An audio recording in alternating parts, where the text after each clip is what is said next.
Jammu Kashmir people's conference के ऊपर हमलावर वो राजनीतिक दल हो रहा है जिस राजनीतिक दल ने साल 2002 से लेकर 2008 तक जम्मू कश्मीर पर राज किया।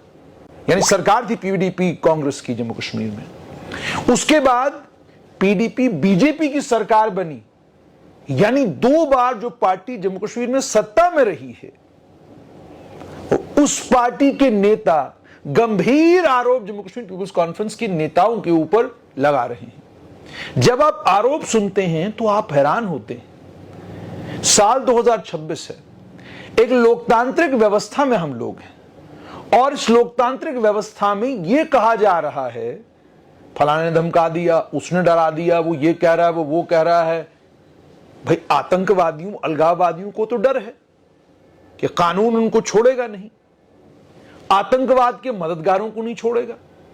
अलगाववाद को जिन लोगों ने जम्मू कश्मीर में शह दी, जो लोग अलगाववाद के समर्थक, जो लोग अलगाववाद के प्रमोटर, जो लोग अलगाववाद के प्रोड्यूसर रहे हैं, उन्हें तो डरने की जरूरत है।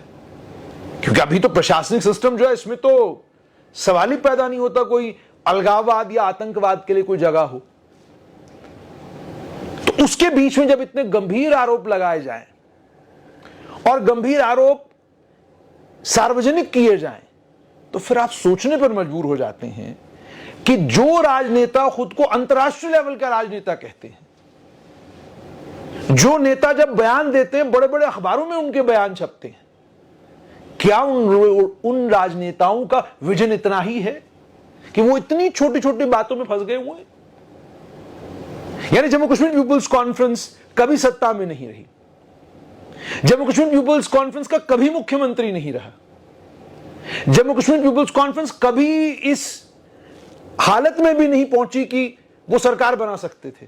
16-17 एमएलए कभी जम्मू कश्मीर पीपुल्स कॉन्फ्रेंस के नहीं हुए। सजाद गनी लोन एक वॉइस से, इसमें कोई शक नहीं है, लेकिन उनकी पार्टी का जनाधार कभी इतना नहीं रहा।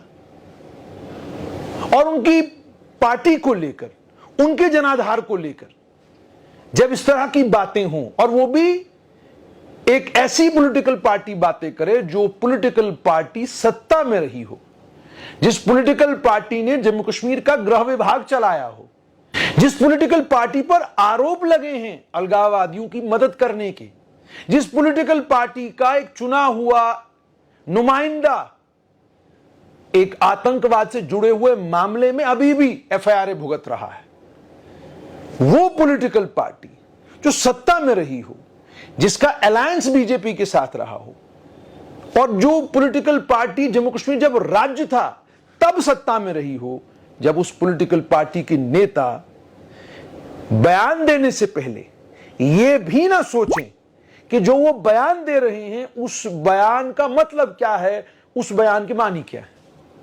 यानी वो पॉलिटिकल पार्टी ये कहने की कोशिश कर रही है कि लोकतांत्रिक व्यवस्थाएं काम नहीं कर रही हैं, लोकतंत्र कहीं है ही नहीं, हमको कोई भी डरा सकता, हमको कोई भी धमका सकता है। किसी के कहने पर दिल्ली, आज की दिल्ली किसी के कहने पर चलती है। यानी केंद्रीय गृह मंत्री अमित शाह, केंद्रीय गृह मंत्री अमित शाह के नीचे काम करने वाला तंत्र किसी के कहने पर चलता है, किसी के इशारों पर चलता है। वो कहते, जैसा कहते वैसा होता। कब हुआ जम्मू कश्मीर में ऐसा? कहां हुआ? प्रमाण कहां है? सबूत कहां है? जरूरत तो इस बात की थी कि विपक्ष सारा इकट्ठा होकर नेशनल कॉन्फ्रेंस